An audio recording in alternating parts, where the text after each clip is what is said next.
Hello, strangers. But it's funny, because you look kind of familiar. This is story 154. My parents split up when I was young, 7 or 8. There'd been a lot of yelling, mostly from my father. It all kind of blends together. But my mom stuck to her guns, and when they split for good. There was only one kid involved, yours truly. My mom ended up taking primary custody of me as we moved to a different town, still within the same county, but, well, even as a kid, I could tell my mom needed the breathing room. It was disorienting.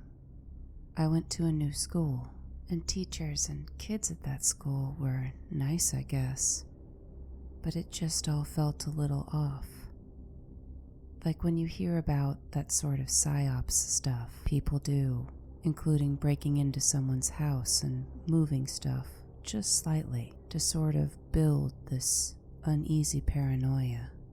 The math books had the right content but the wrong cover. I think I remember that the most. We'd ended up moving into a cluster of apartments. Not like an apartment building. They were all single level, connected, duplexes and triplexes. Spend a couple of months there and you sort of get to know everybody who lives there. There were some kids, but they were far older. A 16-year-old to an 8-year-old might as well be a full-grown adult with a Roth IRA. But I was pretty good at entertaining myself. The only neighbor I really remember very clearly was a lady down at the very end of our triplex. Her name was Ruth. She had a lot of makeup, I remember that.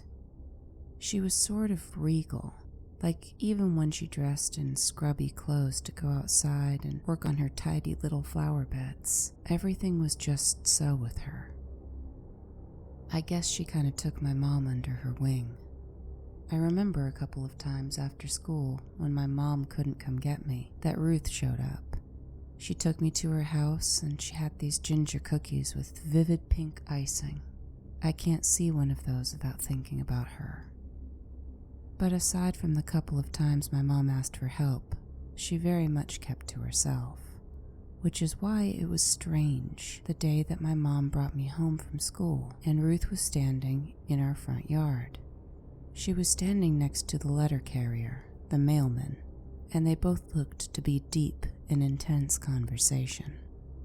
My mom parked our old station wagon, and as I got out, I could hear Ruth's stately voice, still elegant, still clipped, but urgent. She had been taking her trash to one of the communal dumpsters when she passed the mailman, and the mailman, who was just as well known to our little neighborhood, had stopped her to have a bit of small talk. Specifically, he wanted to know what she made of the boyfriend of the lady in apartment B. Apartment B was our apartment, and as far as Ruth knew, my mother had not taken up a boyfriend. The mailman persisted. Well, maybe these younger folk now call it something different, but, you know, the man that he saw standing in the living room. At this, Ruth had put down her trash and asked him what on earth he meant, and the mailman reiterated that when he walked up our little sidewalk to deposit our packages on the doorstep, from his crouched angle, he had a good visibility into the blinds. They were turned a certain way that allowed him to see in if he crouched, and movement there caught his eye.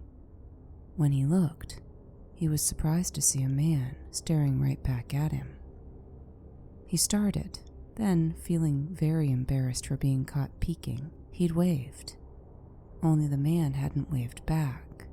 He'd simply stepped backwards into the shadows of the darkened living room. Perhaps it was that unsettled the mailman so much that when he saw Ruth coming down the walk, carefully sorted trash and recyclables in hand, he'd stopped to sort of get a read on the man. And now Ruth turned the question to my mom. Who was the man in her apartment? Now, I wasn't privy to how my mom was dealing with the separation from my dad.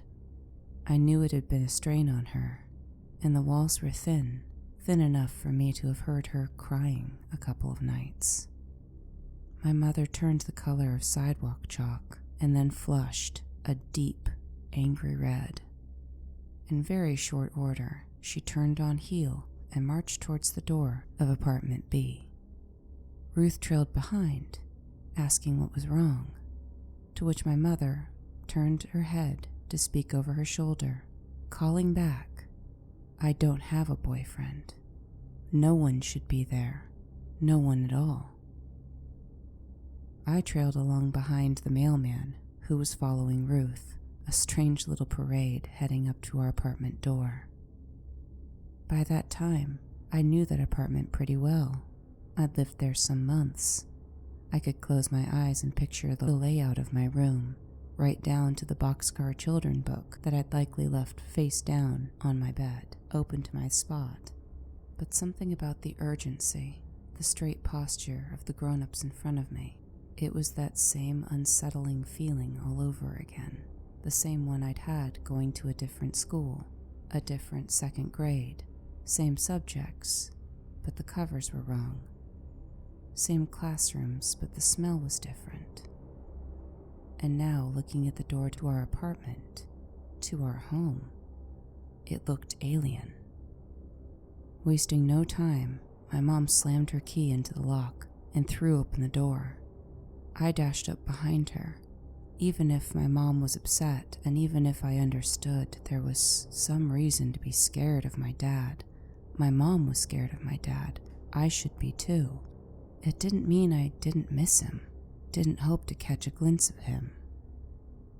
Without bothering to turn on the light, my mom instead reached left and pulled at the first thing she could, the cord attached to the Venetian blinds, jerking it up in such a way that only half of it rose, casting a triangle of light into the living room, onto the shoes, legs, and chest of a man. A man who was not my dad. For a moment, time seemed to still, then stop, even the air thickening so hard that I don't think I breathed. The man standing in the middle of our living room was old, taller than my father, yet hunched and sort of raisiny looking in a way, like his face was lined like Grandpa George's, but his hair was dark, a dark brown. But then I saw what he had in his hands, and all that frozen air, that air that resisted my ability to pull it into my lungs, suddenly unlocked. And with a sharp cry, I threw out the line that I had heard repeated over a dozen TV shows. "Look out! Gun!"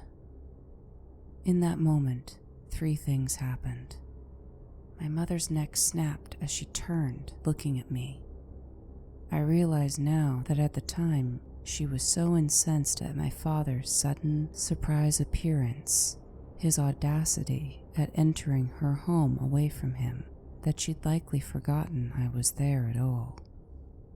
There was a thud behind me, and in the shaky cam of my memory, my vision is torn from my mother's face, the red-faced rage fading to white shock and the curlings of terror, to where the sound had come beside me, which was the mailman. The mailman who had been standing to my left only moments before was now crumpled on the floor in a heap, having fainted dead away. And the third was Ruth, seemingly unaffected by the strange stuttering frozenness of the scene. She didn't just move forward, she leapt, and in her left hand, up she swung, her recycling. Did I mention that Ruth very well may have been the first wine mom? That bag was loaded full of empty wine bottles. And boy, the racket they made when they connected with the man's head. As an adult, having gone over the story many times, I understand that the cracking crash was the glass, but if I close my eyes and think back to the memory, as a child I was dead certain that that crunching sound was his skull. The man let out this sort of groan cry, and he dropped what he'd been holding. Then, carried by the momentum of Ruth's mighty swing, he too joined the mailman in unconsciousness. The whole thing must have gone down in about 3 or 4 seconds, but playing it back, it felt so much longer. I don't remember speaking to the cops, not at all. In fact, beyond what I've described here, my only memory is my mother telling me about what happened over a dining room table in a different apartment, in a different city, in a different grade, maybe 6th or 7th by then. She confirmed that the man was not my father, nor a friend of my father, nor a hired gun sent by my father. He was just your garden variety stranger danger vagrant who'd simply broken in through the sliding glass door at the back of our apartment. He recovered, and he went to jail. To the shock of no one, this was not his first expedition into breaking into other people's houses, though the gun gives my mother pause, as apparently all of his other breaking and enterings had been when no one was there, early morning hours when most people go to work. Before I left for college, she doubled down on this by repeating what one of the cops had told her. If someone breaks into your house in the morning, they're there for your stuff. If they break in the evening, after work hours, they're there for you. Then she reminds me that it's not good to dwell, and that it's all over now, and not to think too much on it. And to the spirit of what she wants, I'm not too concerned. It was, frustratingly, a random occurrence, and there was no preparation or planning that could have spared us from that. But I do think about it sometimes. See, last week I got something in the mail, a memorial notice for that Spitfire Miss Ruth. I've been invited to come back for it, and I believe I will. I knew enough about her to know that she was a very stately woman, one of the sort that went in high society circles before she ended up in the little quiet apartment complex, which itself was some sort of rebellion against her children's desire to put her into an assisted living facility. But the woman saved our lives once, and I think I owe it to her to make sure that, as she is remembered, somebody can recount the story of that mighty swing. Lucky you. You found another hidden story. When the big pandemic happened, life sort of changed in our small town. We were a small agricultural community, and while there was some consternation and some muttered threats about how we would just have our gatherings anyway, people for the most part did try to follow order. In the early months, though, nobody quite knew what order was, and that led to a couple of months of question, a couple of months where our small yet reasonably stocked library was closed. Now, I live in a place where, legitimately, dial-up internet is our only option for internet. Yes, that remote, and it does still exist in the United States. So we leaned heavily on the library for all forms of entertainment. No internet, no streaming, no Netflix, Hulu, what have you. And with Blockbuster and other rental places out of business, save a very shabby video rental box outside of the grocery store, our options for entertainment were limited. The library was necessary.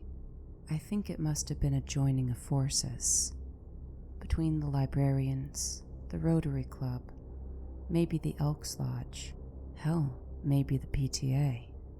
How else did they manage to spring up those little lending libraries all over town? But they did. It felt like at every major intersection, you'd see at least one, if not two. Those little freestanding poles with what looked like a birdhouse perched on them. But they weren't birdhouses.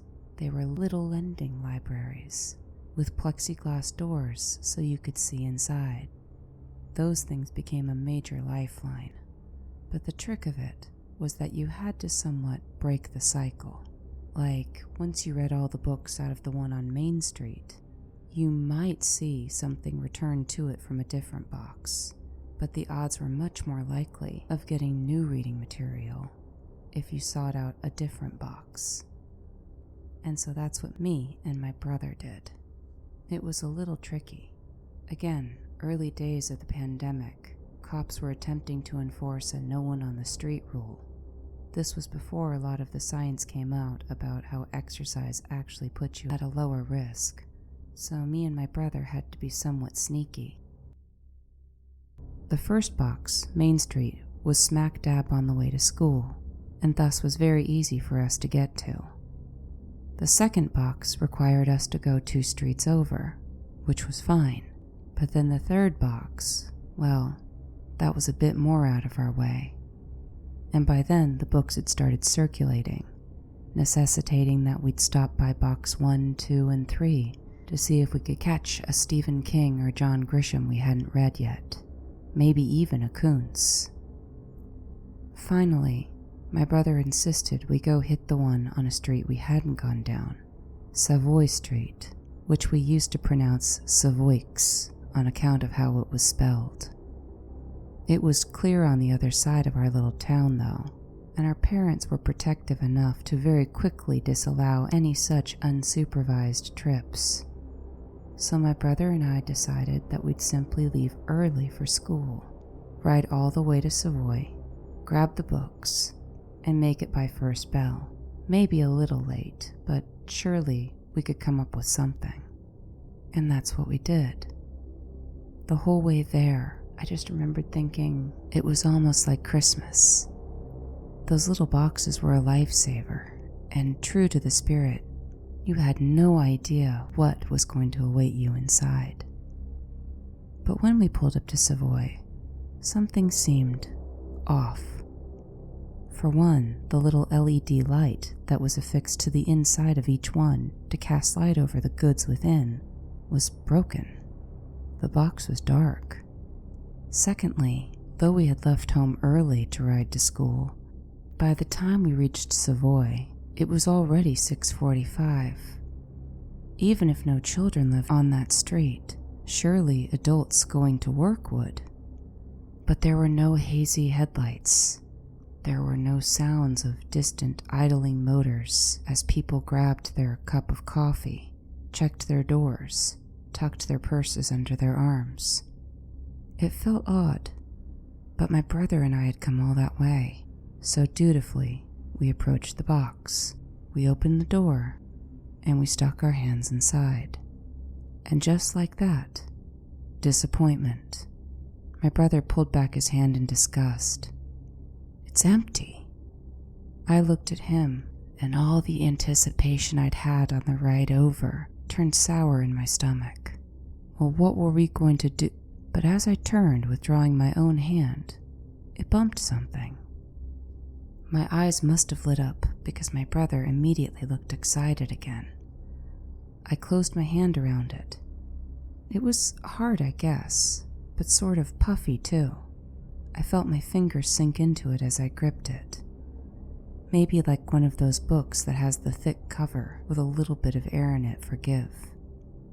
I pulled it out, and there, under a flickering streetlight, we surveyed our prize, which was not a book at all, but a brick of brown, wrapped in what appeared to be saran wrap.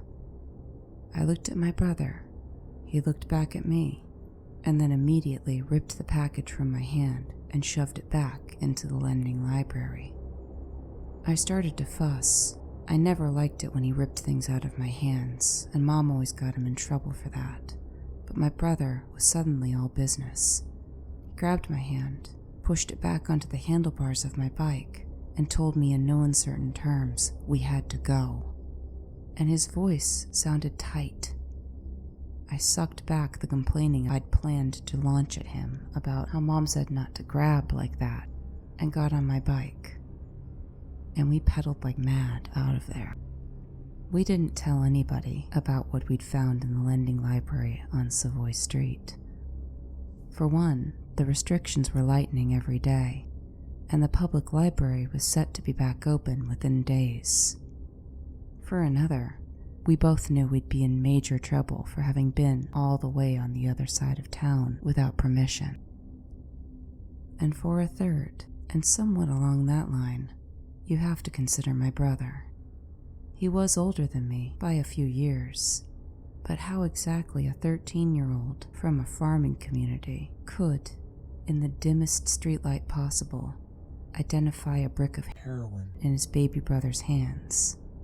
Well, maybe some mysteries aren't meant to be solved.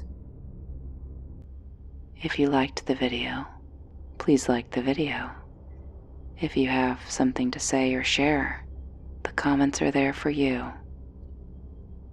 Subscription and notification for if you like to be notified every Tuesday when we meet up here. But I feel like you already knew that. Stay strange, stay safe, and goodbye.